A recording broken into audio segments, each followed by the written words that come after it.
morning and welcome to another episode of Hawk Blogger Mornings. I am Brian Nemhauser. You can find me on Twitter and Instagram at Hawk Blogger, and it's a Seahawks Saturday with my good friend Jeff Simmons at Real Jeff Simmons on Twitter.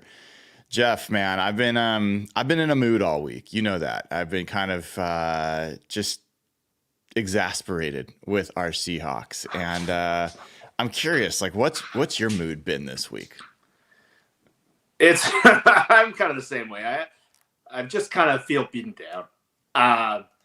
The last game really took a lot out of my enthusiasm towards where this team is, where they're going, and it's been hard to kind of build that back up. Like I was the week before the Niners game, I'm like, all right, they got this Atlanta game coming up. Like there's 10 days to prepare. Like they can get this right, and they go out and they win by 20 points. It was like, okay, everything I said was true. And then it's like that just gets ripped right out of you. And now I don't love this matchup of who they're playing against, when they're playing them, how this lines up. And look, I hope McDonald comes out and the defense completely proves me wrong. But it was the kind of game that makes you really, really evaluate kind of the direction of the players, the direction of the coaches, the direction of the team. And the Rams are the kind of team that they kind of did this last year where they started slow and then they got everyone healthy and then they turned into a totally different team. And I'm a little worried that they're kind of facing the Rams at a bad time, and the Seahawks are kind of in this path that is going nowhere, and it's been hard to get her up enthusiasm for this game. I'm not going to lie. Yeah, I kind of, when as frustrated as I've been this week and kind of surly about it, the thing that I still believe that this team is a lot better than they've been playing. Like I really, it's both just, you feel a little bit silly saying that given the results you've seen, but I do think that they can have one of the best front sevens from a pass rushing perspective in the NFL. And I do believe they've got good cover corners. And I do believe that, Geno's playing some of his best ball and Kenneth Walker's really good. And I believe all those things. I still do. And part of the frustration is not just the result on the field. It's the gap between how good they should be and how good, the good teams in the NFL, I don't look at those teams and be like, oh man, they are just in a different league than the Seahawks from a talent perspective or from a, capability perspective. For the most part, I don't feel that. That's what's been so perplexing, especially with defense. Like I told you last week, I watch as many other teams as possible, and some of them don't have close to the individual talent level the Seahawks have in the front seven. And no one looks like this in run defense. And that's what's just been so. I saw your question of McDonald yesterday, and he shot down some of the stuff I said. So I guess the alignment stuff isn't maybe the big issue I thought. So that's the part that's that's what's been so frustrating, because if the run defense was functional, it could open up the entire defense. Mm-hmm. And their pressure rates have been really good all year. I still believe in a lot of it, Hall, Mafe, Murphy, people are turning on these guys, and it's just they're one thing away to connect the whole thing on defense. But they've seen so far from that, and like you talked about all week, your frustration when you did the tail of the tape, and that's been I felt that all week, not just from you, for myself, and just when your team's that bad in run defense and then you're watching the film and it's they don't look close, it's terrifying. But it just seems so fixable from the theory perspective. They have all this talent, just put all these guys in the box, align them differently. There's no reason to be this bad in run defense. And until I see that, I'm gonna be at this level. But if that connects, the rest of the defense all works because they've been able to rush the passer. Their coverage has been good. Their coverage has probably been better since Kobe Bryant's come in, and at some spots. So I'm just waiting to see that one thing, and until I see it, it's hard to get encouraged by the defense. But it doesn't seem super impossible to fix, or they don't have the talent. That's the frustrating part, because at the worst they should be the 18th best run defense or something. There's no reason to be like 32nd or Yeah. what they've been. So that's what's been like perplexing and frustrating. They have a new defensive coach, a new staff. It's like this part of the game should be the easiest part to fix. Yeah. Yeah. And for folks that haven't already, please give the show a like, click subscribe. Appreciate that. Want to thank Tony Bag of Donuts for giving away 10 Hawk Blogger memberships. Love it. Thank you, Tony, for being generous. If you get one of these free memberships, consider paying it forward and giving it. And here's the thing, Jeff, is like, I don't really believe that the Seahawks are going to win tomorrow.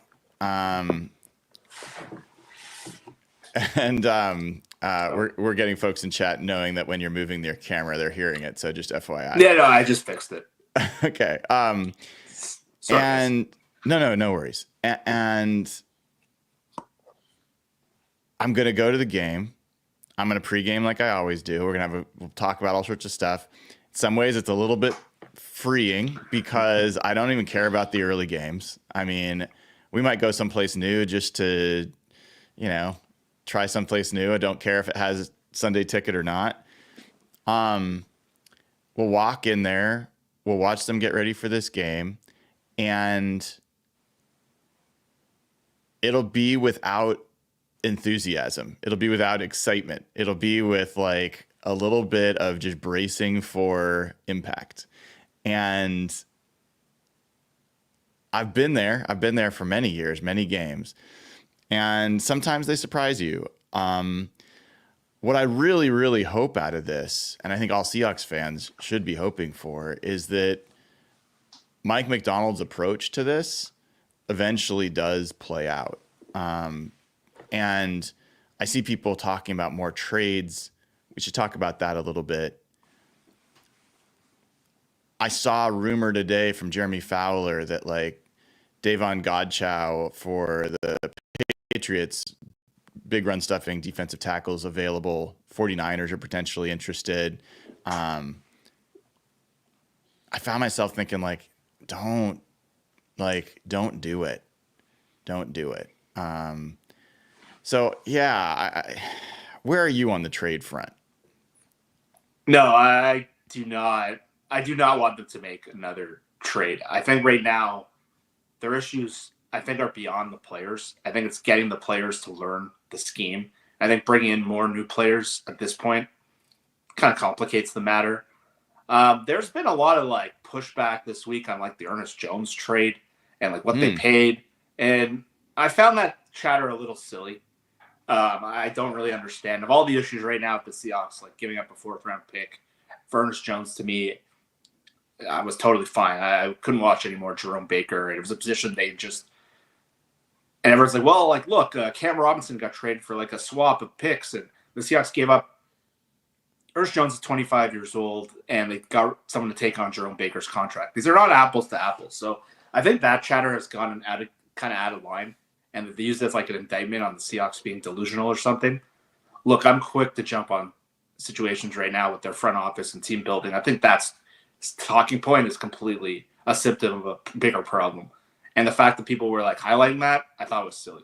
So number one. Number two, to answer your actual question, no, I don't really think like they're like a defensive tackle away from solving the problem. And if it was like a problem area, I'm happy for them to get better. But right now, I want them to teach the players they have to run the scheme they want or adjust the scheme. I don't think they're like one player away. I think they upgraded their depth. I think the 2 trades they made were fine. But give me, okay, season's over right now. We got no more information. Yeah. What are your first 3 moves on this team? In terms of like getting rid of players or fixing it? I'm going to give you wide open. It could be extending or cutting a player. It could be addressing a certain position, upgrading a specific position. Like, what are your top 3 priorities that you go into the offseason and you take care of those things? Number 1 is addressing left guard. I think they need to get a veteran player in there, not a Laken Tomlinson, like a competent to above average to good starter. And that could be right guard, that could be left guard, but they need to settle that position down. We've talked about all year the compounding effect that has on the rest of the team. That's by far number one to me. God, I'd like them to address two guards. I'd like them to go. The big thing, another thing too, is the right tackle spot. If Abe Lucas comes out and he can play, then this is a big solution. But the right tackle spot's been a big problem for them. And the third thing I would do is I would bring in some people from Baltimore who understand the scheme defensively. I thought it was a little strange they didn't bring him last year. And that might be a coach too. I want Mike to kind of adjust his staff a little bit. And I think we'll start on the player side. There's no one I'm looking like they need to cut this guy.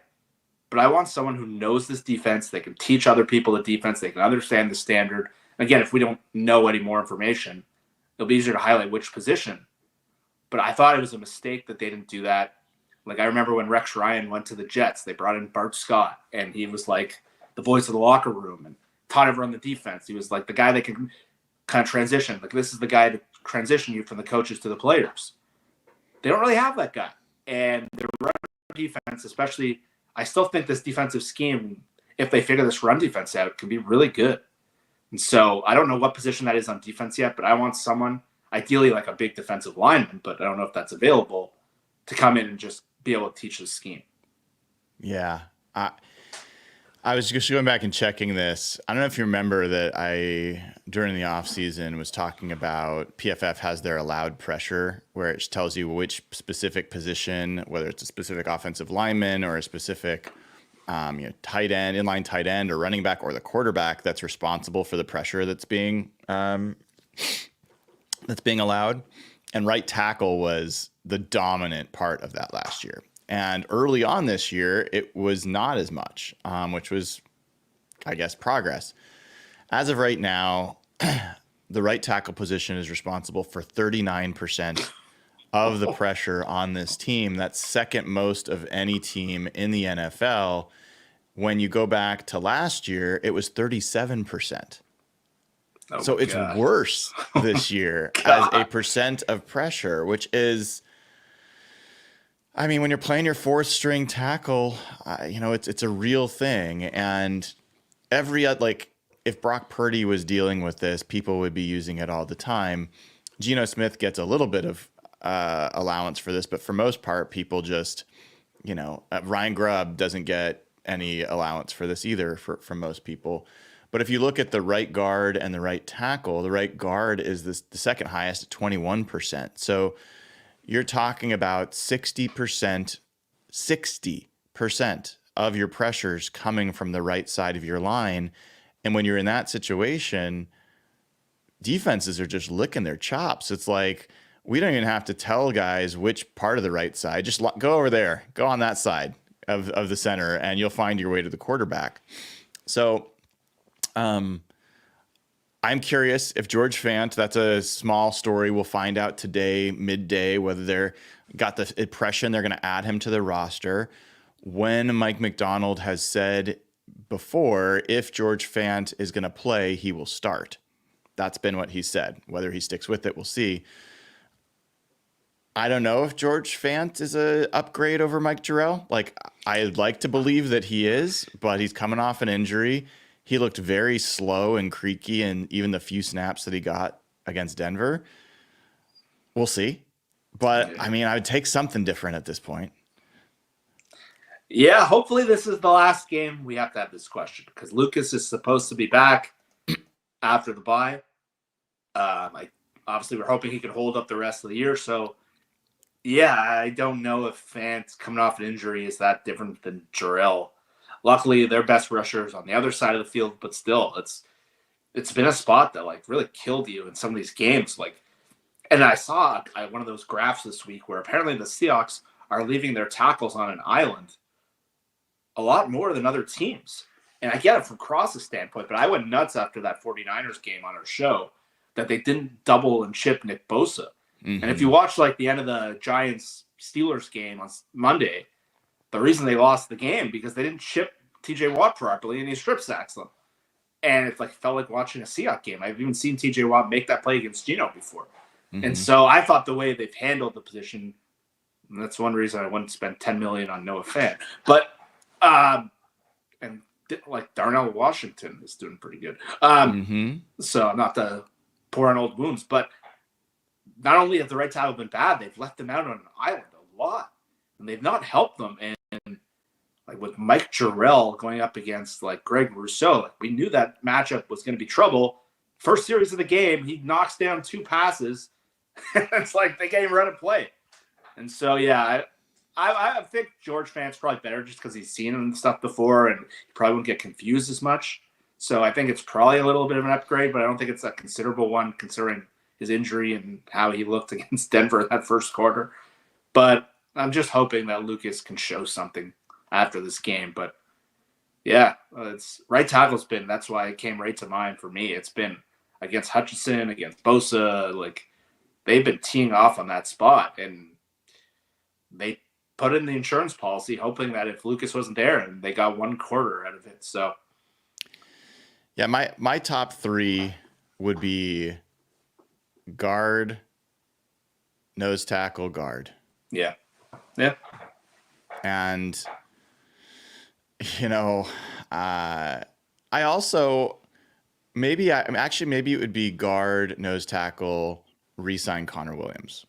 I know that he's coming off his worst game and had a lot of problems. I still think he's one of the better centers in football and will be better next year, even coming off, a year after his injury. I don't want them going back to that center as well. But you mentioned one thing I want to touch on, because it's came up on Twitter, it came up in Patreon, Slack. So I mean, I obviously follow what's going on Twitter, and people, I think, Maddie and Griff and other folks have been saying that alignment was just way off pre-snap, and that like they're losing the play before the play even starts. And I watched the same things they watched. I looked at what they were saying. I listened, so I'm not hating on it. And I decided to ask Mike McDonald about it yesterday.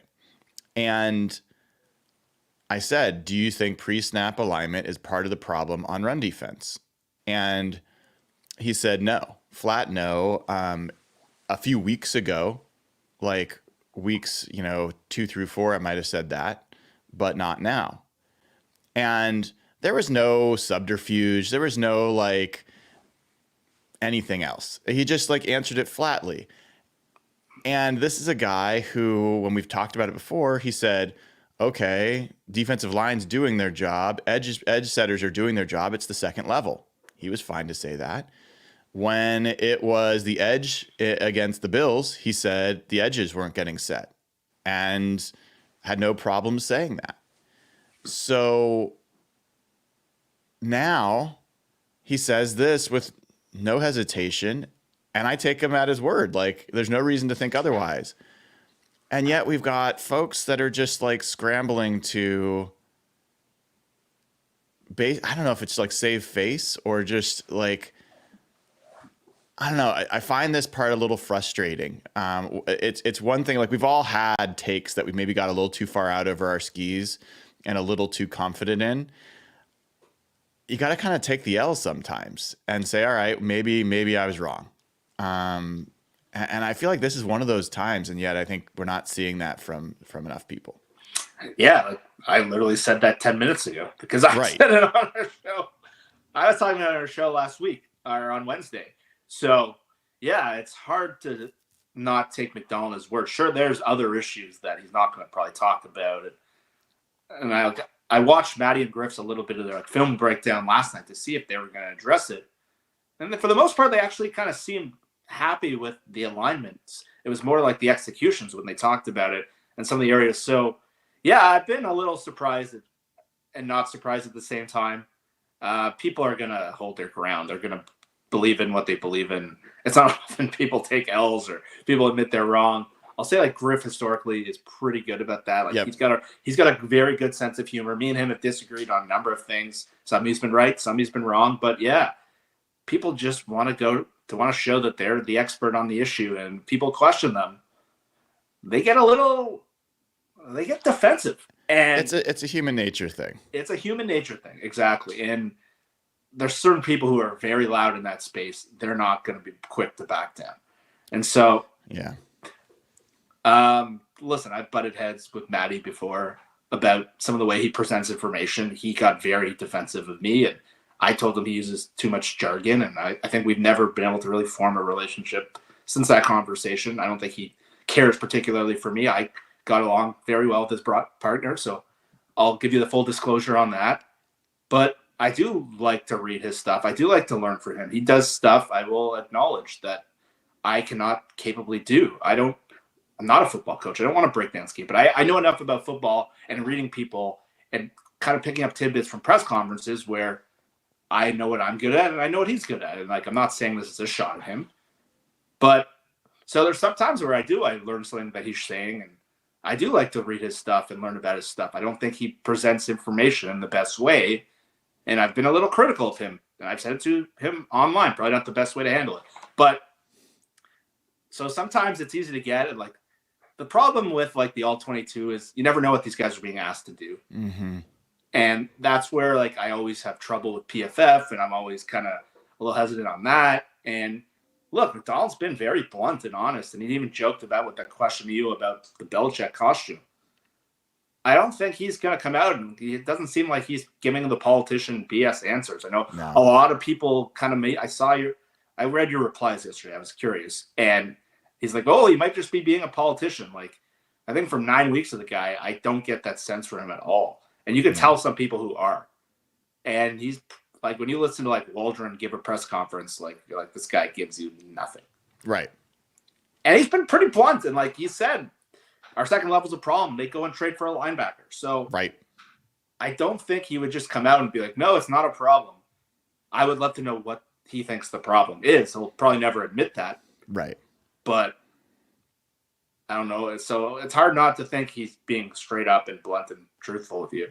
And none of this is to dunk on anybody. I mean, I'm wrong about things all the time. And in fact, the part of the reason I asked that question of McDonald yesterday was because I halfway expected him to say, yes, it is a problem. And then I was going to ask him, is part of the issue like being at home field and like communication to get people like, I was already expecting maybe him to say yes. And so when he said no, I thought that was notable. And like, so all this is to say, one, I just wanted to talk about this topic because I had a number of text threads about it with different people or tweet threads with people. And it's just easier to talk through it live a little bit. And no, I don't think this means that this shows that the coaches are not aligned. Like, I think everyone's just reaching for something when it's very simple. It's not what you thought it was. Like, that's the answer. And so like, beware of two things. Beware of people that are overly confident. Like, if they are absolute in their evaluation of what's going on, me included. And beware of people that when presented with new facts, do not acknowledge that they made a mistake. Like, just that's my message is like, especially in these down times where it's just easy to sling arrows all over the place. You could hit a problem with the Seahawks with your eyes closed from 500 paces right now. It's not hard. It's not good. And so now, you take one screenshot or one clip and you break it down. It's easy just to say like this person sucked here and they're not good or the scheme's bad. I personally, this is me different. I'm not an X's and O's expert. I generally just kind of feel like my expertise ends at what it means to be a fan of the Seahawks, what good football looks like, what bad football looks like. And I have a lot of opinions. So my expertise is different than where my opinions are. And I try to keep that straight. I have a lot of opinions or else I wouldn't do this show. No, and that's important. Like, you should know when to kind of stay in your lane. And like, my strength is kind of team building, draft, personnel stuff, and comparing it to the rest of the league. Because I don't cover anyone anymore, but I follow the rest of the league very closely. So I can give good context. And what the Seahawks are doing and how it reflects everything else. But I'm not going to come here and explain what McDonald's zone blitzes look like and Right. the history of Jim Johnson's defense. Like, that's not what I'm good at. And I rely on people. But again, I think I'm pretty good when new information is presented. I am opinionated, probably more so offline than online. But I think it's important. You have to just adjust with the times and roll with it.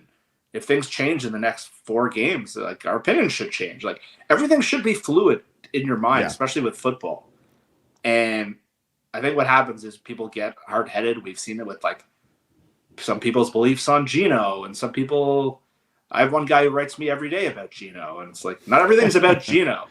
Like I could talk about CJ Stroud and not relates back to Geno, but like, yeah, I think that's really important. And I think that's just, especially now when times are bad and like there's a lot of reasons to be questioning McDonald and the defense, and the defense being this bad is obviously completely discouraging. But I think sometimes the answer is a lot more obvious than we make it. Yeah. Yeah. Or the opposite. Yeah. Or the opposite. I want to welcome O'Dwyer09 as a new member. Great to have you. And Hawks fan Matt Man, who's been a member forever, 7 months, asks, what can the Seahawks do to restore the most amount of confidence tomorrow? It's a great question, Jeff. What's your answer? It would have to be an absolutely dominant defensive performance. Dominant? A dominant defensive performance. He said the most amount of confidence. Okay. He didn't say any confidence.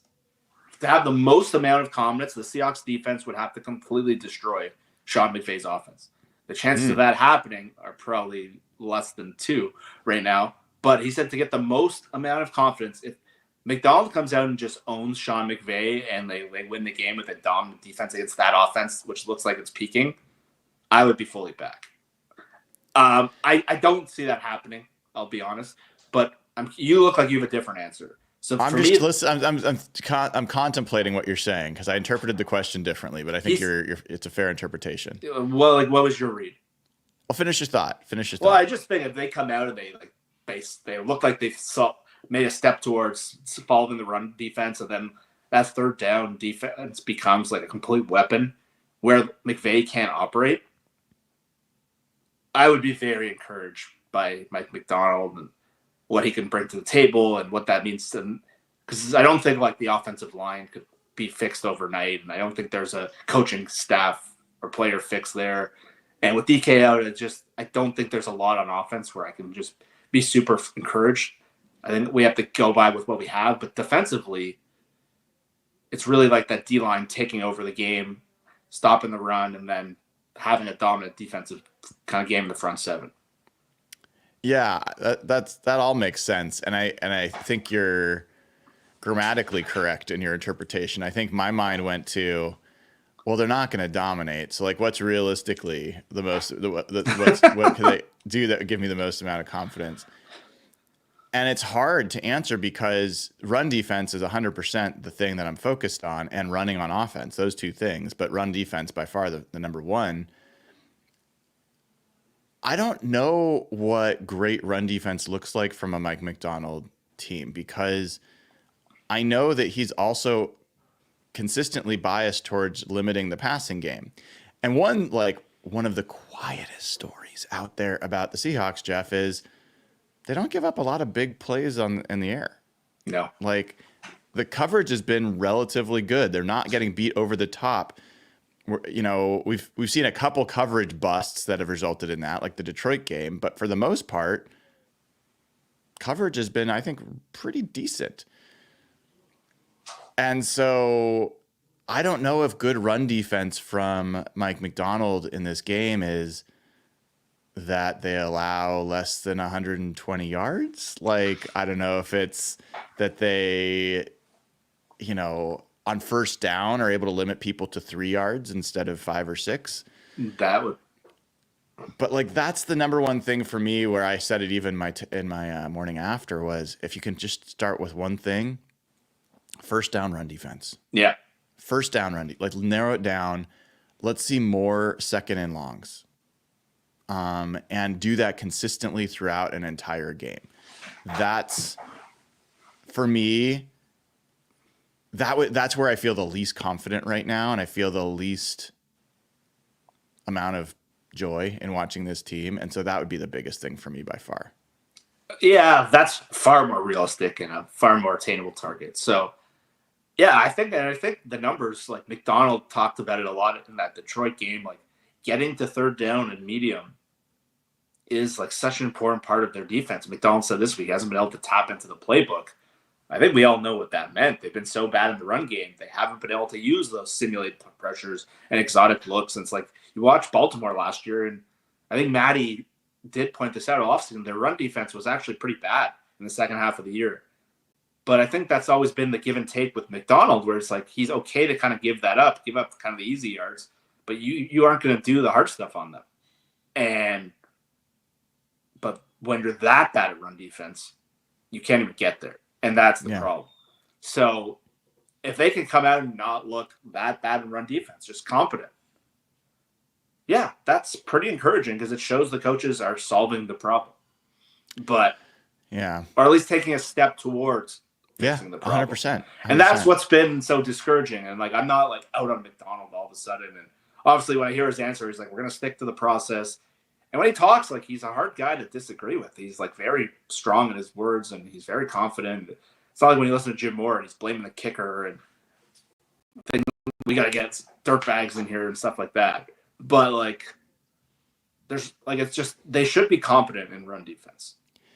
Well, one of the other lesser discussed stories is I would feel differently. I'd feel even more nervous if I looked around the league at the Mike McDonald defenses that are being run around the league and that they were all struggling.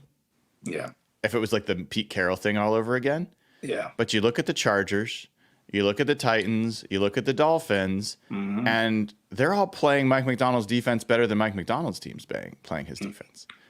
And so it feels like there is like this defense is good. And you also look at Baltimore without Mike McDonald and their defense is cratered. Yeah. So I don't believe Mike McDonald's the least capable of all his disciples to run his own defense.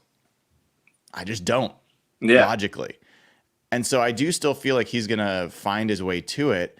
I'm just so impatient, man. Like let it be soon. I don't want to wait another offseason and have to hope that he looks at all this. Like, look, worst case scenario, Jeff, and I do believe this. If it's just like crap the rest of the year or mediocre, Mike McDonald's going to take that full experience. He's going to grind on it during the offseason. He's going to get the players that he needs. He's going to fashion OTAs in a different way. He'll get training camp done in a different way. He will make the adjustments necessary, and they'll be better next year.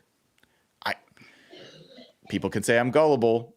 I'm a lot of things. I'm usually not gullible, but I do believe that to be the case. So I just hope it's sooner than that, man. I really know. Do. Yeah. Last week I was saying put 10 guys in the box and let them throw over the top for 600 yards. I don't care. So I'm with you 100% on that. I do not. There's a reason I couldn't be a coach. I do not have the patience. I would want to fix the problems right now. And like we looked at those vanilla Pete Carroll schemes that people talked about. They were always competent in run defense until the end, until they went to Vic Fangio stuff. And even with like below average defensive linemen and nothing special, you can put just big bodies in there. And like the 3-4, like that should be the thing they're good at. They should have these big bodies. So I don't know if they don't have the personnel, but there's no reason for them to like be this far off. It seems like with the talent they have. Yeah, that's just been discouraging. But yeah, I'm with you. Like first down run defense, the whole thing is fixable. I think again, I've been saying for a while, maybe like a defensive line coach that's coached with Mike before, a linebacker coach that maybe has been with him. Things like that would be, I think, maybe offseason steps he could make. But I think you look around the league and Baltimore's defense with the same players essentially is cratered. So I don't think like they were a fraud or something. Like they were doing something different last year that Zach Orr, who's running it, is probably not capable of coaching. And the big question is always what happens when a coordinator becomes a head coach? Can they do the same job they were doing as a coordinator? It's a totally different job. I talk about that more than anyone. And that remains to be seen with McDonald. That's still a question. Can he get his defensive efficiency while he's trying to run the team? We don't know that. That's why some of his hires were perplexing, but also encouraging that he kind of looked and got teachers. And so this next 9 games, I think, is a pretty good sample size of do they need to adjust everything, or is it just going to take time? Jeff, how about we have a little fun? We could use it. Yeah.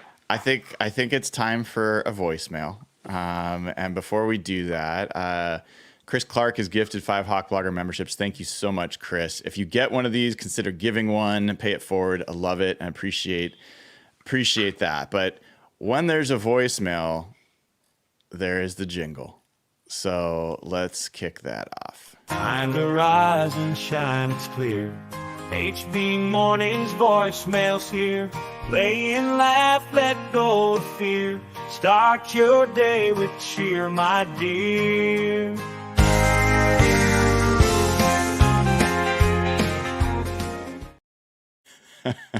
Everyone's muting. They can't stand it. I love it. I'm going to torture people with that forever. We've got another voicemail from Deborah. Deborah's the woman who liked the way you said penalties. Oh, boy. She's got a new question for us this week. Hey, Brian. I had a question for you.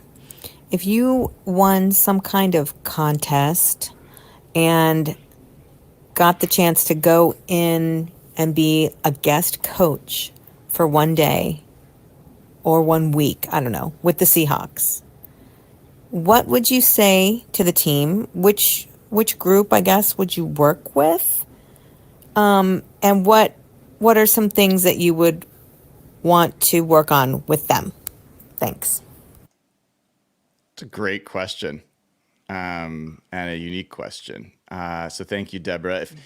Before I answer, and Jeff, I want to hear your answer as well. If you want to leave us a voicemail, record a voice memo on your phone, attach it to an email, and send it to me at brian@hawkblogger.com.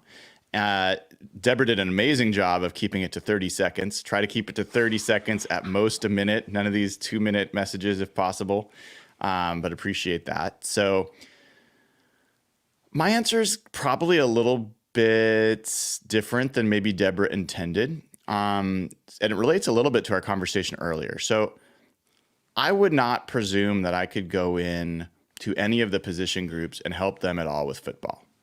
I'm not an expert in those things, and I think I would make things worse. So I'll just acknowledge where my limits are. But something I do know about myself is I've been a good leader, and I've been a good manager and a good identifier of talent and a good motivator for my whole career. And I feel like one area that Mike McDonald has not yet demonstrated strength is understanding how people tick and understanding what they need to hear and what they need to see, and who are the people that you need to maybe invest in to have them step forward.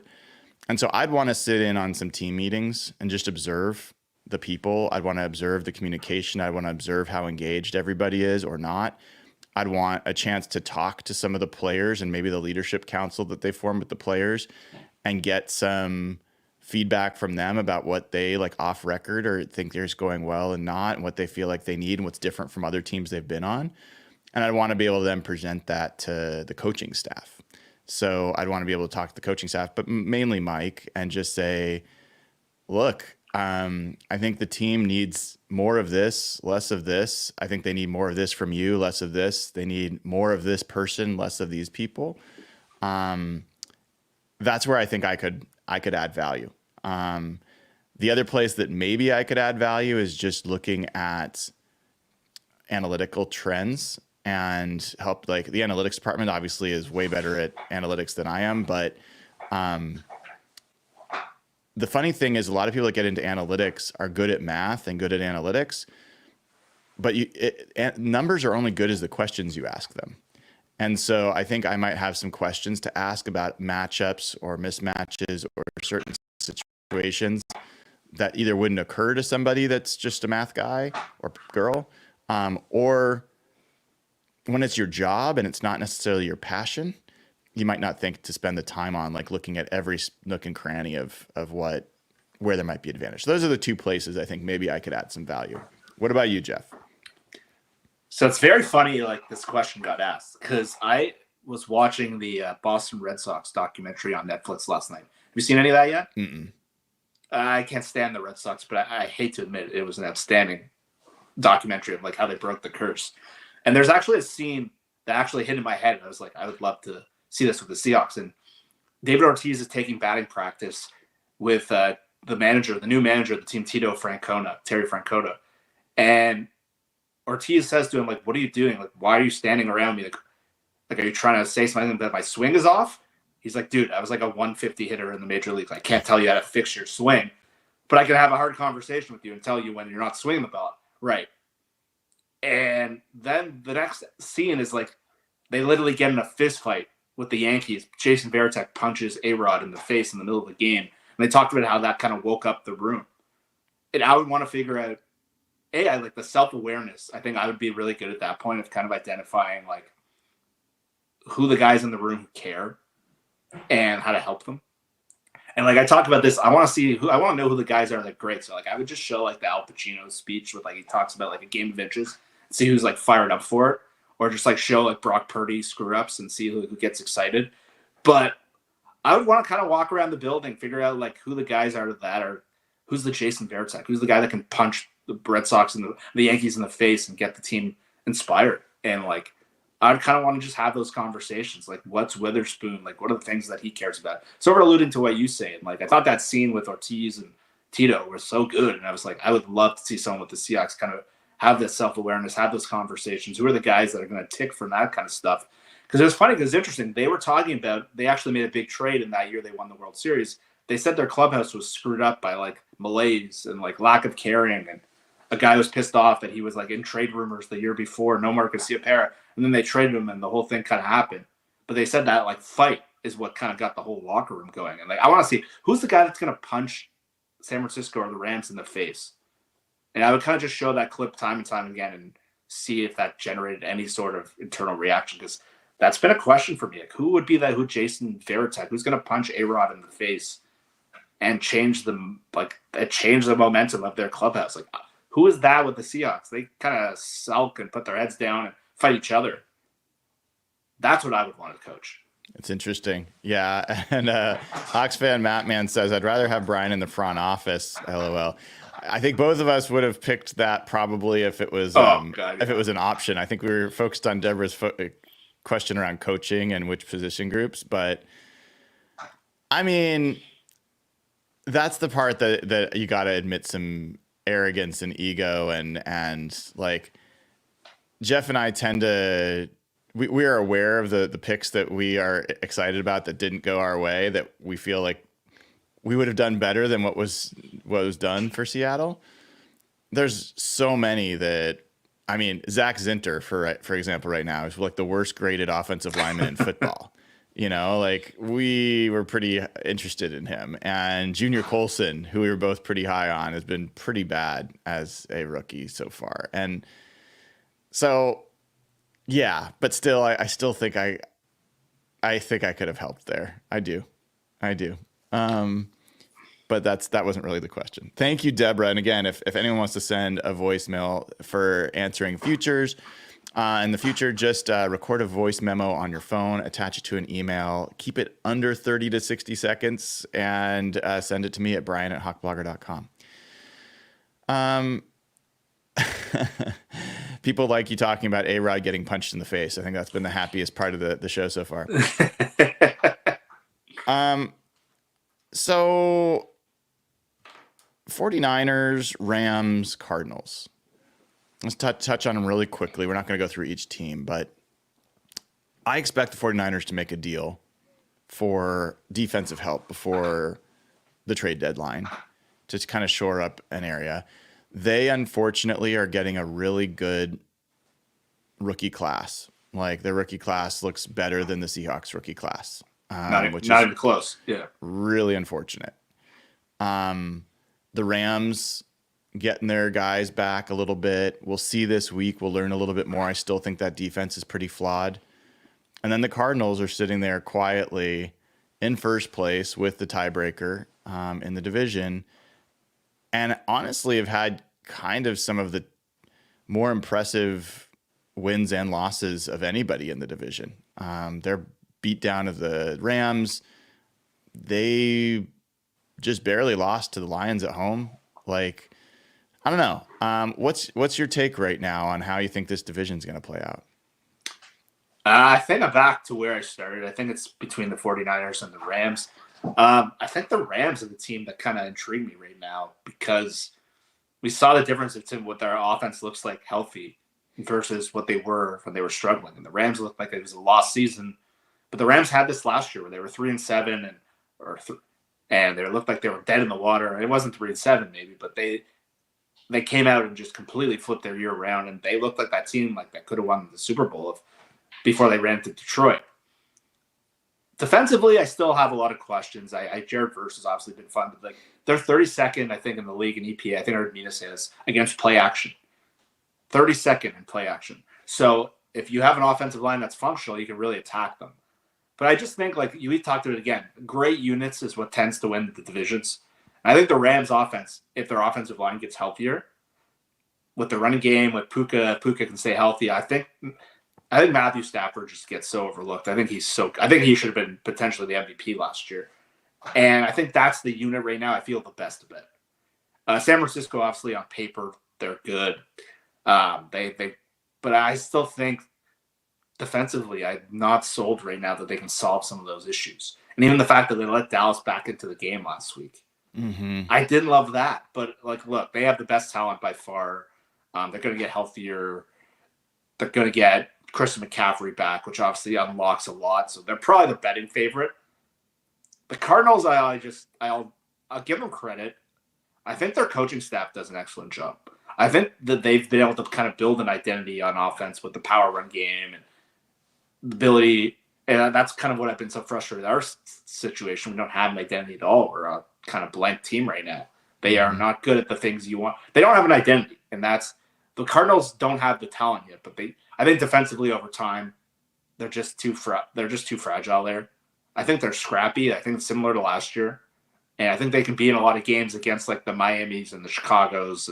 But once they play better teams, I think they'll get exposed a little bit.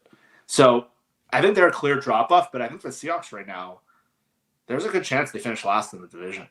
And again, identity means a lot to me, like especially this time of year, knowing who you are every week, knowing what you want to try to do. Obviously, you want to be a shapeshifter eventually, but having just like a core identity, and we know what McDonald wants to be. Like Michigan, Baltimore, they're very similar teams, and the Seahawks look remarkably different. Seahawks identity right now, the way they can win is if they win in the passing game, and then you take DK Metcalf out, it's like, God, they got shit all. So I think the safest bet would be the Niners, but I kind of like the Rams. Yeah, my only comment I'd say there is the Cardinals are they're not quite the inverse of the Seahawks, but they are a really interesting foil to the Seahawks because they don't have a lot of talent. They don't have, I don't think, a lot of upside. They're tough, though. Yeah. And they've got some no names on the defensive line, no names on the offensive line, but they're gritty. And James Conner is gritty. And for my money, maybe their most valuable player. Everyone's going to talk Kyler Murray and Marvin Harrison Jr. and all that stuff, but I think James Conner is what makes that team tick. Budda Baker is what makes that team tick. And they're getting the most out of what is a very limited roster. And that's hard. That's hard to freaking watch. I don't really care about the Cardinals. Like, they could win the division or whatever. I don't really care. I mean, I care from the Seahawks perspective, but generally I don't care about the Cardinals. But if I could know one thing, the thing I'd want to know right now is the problem like the heart and soul of the players, or is it a lack of understanding and orientation to this defense? Like, the reason it could be the latter is when you're thinking a lot, when you're not sure, it's really hard to play fast and confidently. Yes. And so it's possible that these guys will look very different as players once they get really confident about what they're being asked to do. but I can't shake some of the things I've seen this year in responses to some of these losses and responses to some of the repeated performances that have me just wondering, do the guys have the right stuff? Like, are they gritty enough? So that's kind of what the Cardinals bring up for me. 100%. I think the Cardinals are a perfect kind of indictment of the program. I'm not going to say the coaches. I'm not going to say the GM. I'm going to say the program. The Cardinals play as one. And Kyler is obviously a unique player, but the way they run, the way they can, like, they defended the run, like, really well against the Chargers and, like, completely won that game because of that with limited talent. And I think that you can say about Jonathan Gannon and that coaching staff is they get the most out of what they have. They play as a team. They play as one. It's clearly what they can do and how they try to play it. And I think that's pretty good coaching. And I think they deserve a lot of credit for that. The Seahawks look like a collection of individuals and not a collection. They don't look like a team. And so is that coaching? They've had two coaching staffs remarkably different and the same problems. Is that a front office thing? Is that a players thing? We don't know. But it's an indictment of the Seahawks right now. I've said this year, team building is not just going in a locker room and getting guys to play like a team. It's roster planning. It's making decisions that set up other decisions. I didn't love the Cardinals draft this year, but at least I see what they're trying to do. And I think they screwed up the draft in a lot of ways, but the way they play is a real, like, sign of what I don't see in Seattle. The Seahawks, to me, still look like a collection of individuals, and this kind of the whole program right now, they have not been able to solve this issue for, feels like 3 years now. Yes. Drew B, what a generous donation. 20 Hawk Blogger memberships. Love seeing this from you, Drew. Thank you for doing it. If you get one of these, consider giving them. It feels great. Even when you're down, to give something. Trust me, it feels good. Board Skyler with a super chat says, what is the floor ceiling for a K9 or Woolen trade? I mean, we'll answer this. I don't think they should be trading either of those guys, but what's your answer, Jeff? Like, what's the most they could get for either one of those players? K9, very little. Running back, that's going to be in the third year of his contract. Or is this the fourth year? Next year will be the fourth year of his contract. Probably a fifth-round pick. Next year will be a third. No, You're 22, 34. Yeah, this will be the last year of his contract next year. So, fourth round, a fifth-round pick. Like, I think it would be like the Ernest Jones trade. I think Walker's the best player of the team. I think he's the player. I don't think it's the most valuable position. I think he needs to be supported. But that's the last guy I would trade, and I think the return would be terrible. I think he's one of the few. With Woolen, it's probably like a third-round pick at most. I think his analytics have been really good. I think he's so talented at a position that's hard to find. But I think right now, with him he's going to make a pretty good salary in the next deal. I think it's probably a third-round pick. So I don't see there any reason to trade either of those guys. Who would you? The reason I'm going to ask this question, I'm going to tell you why. Who would you pick as somebody who could really finish the year strong and change their story? For me, Woolen's near the top of that list. It wouldn't surprise me at all if at the end of the season we're talking about Woolen looking up there with like 4 interceptions and really established himself as one of the best cover corners in football. Who for you, like, can you imagine just finishing the season and everyone being like, whoa, okay, this guy really has shown up? Witherspoon. Witherspoon's had a tough year. He just has not. Last 2 games, he's tackled pretty badly. Overall, the year's been really quiet, and his coverage numbers have been pretty good. But, like, as a top 5 pick, he just doesn't seem to be impacting the team. I think him and Woolen coming out of camp, the story was like, this guy might be the best player on the whole defense. First couple games, he looked like it, and then he still comes off a little goofy. And I think that's a problem that it's kind of, we talk about this team, we want to see toughness. And if Reed could kind of take that step as like the ass kicker on the field, I think he could shoot up. Witherspoon, I think, is just like one good at getting him away from like changing things. I think things around him might have to work a little better, but like I can see him. And the other one, Derek Hall.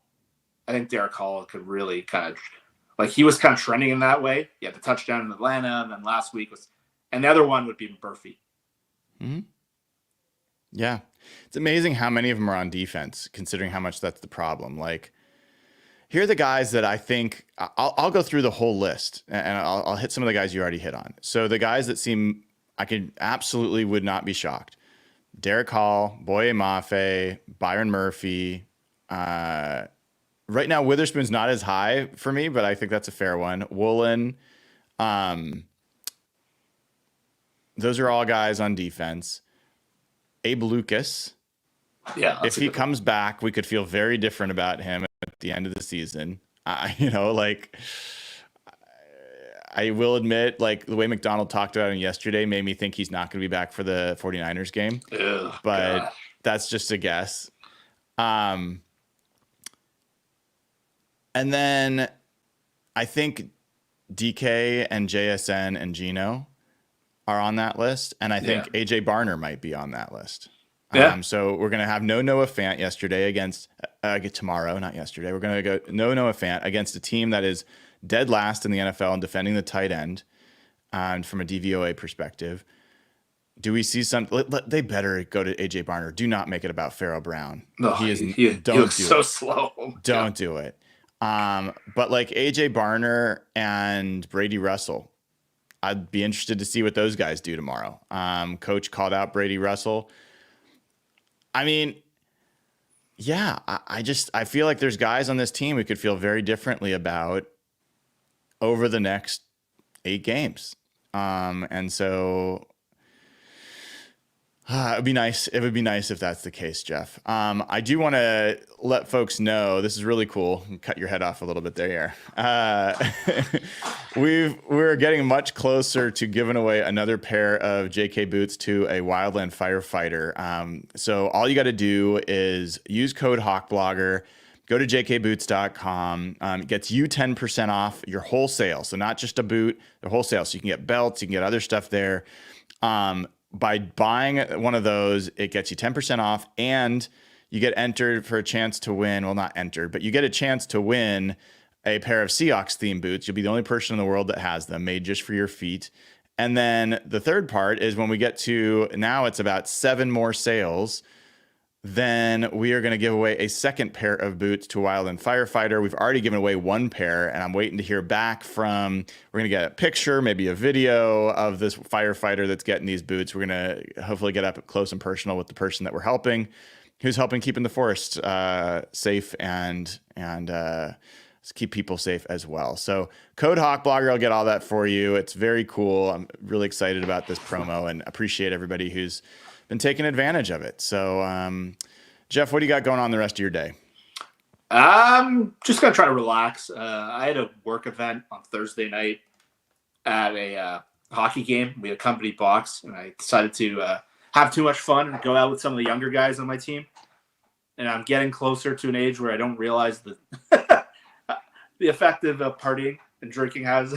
Yeah. So I'm still it gets pretty worse, tired. dude. It just gets worse from there. I'm almost 40 in a couple of years, and they're in their mid to late 20s, and I'm like, okay, I'm gonna hang out with these guys. And it was fun, but I'm feeling it. And then it's a full football day tomorrow, so it's some nice fall weather here in Toronto. And just if you notice, I spent some time this morning upgrading my camera. So I had some people commenting last time, and I agreed. So my iPad, I used to have a Mac for whatever reason. My industry requires PCs, so I have these work PCs that I hate, and that's why my cameras look so fuzzy over the years. It's like I was a Mac guy my whole journalism career. Now I'm on these PCs for my industry, and it's like brutal. So you get to actually see my face now. Hopefully, this is a good thing moving forward. It's taken like 7 years, but it's getting better and better, inch by inch, baby. Yeah, I think I'm gonna watch a little college football today. The Ohio State Penn State game's going on right now. Penn State's up. I'm curious about the Oregon Michigan game midday. So there's a few games that are interesting for me. I will let you go, and if everyone has not already, please give the show a like and click subscribe. Thank you to Jeff Simmons at Real Jeff Simmons for coming on Seahawks Saturday. Have a great Saturday, all the rest of you. I am Brian Nemhauser. You can find me on Twitter and Instagram at HawkBlogger. This has been episode 223 of Hawk Blogger Mornings. Take care, all.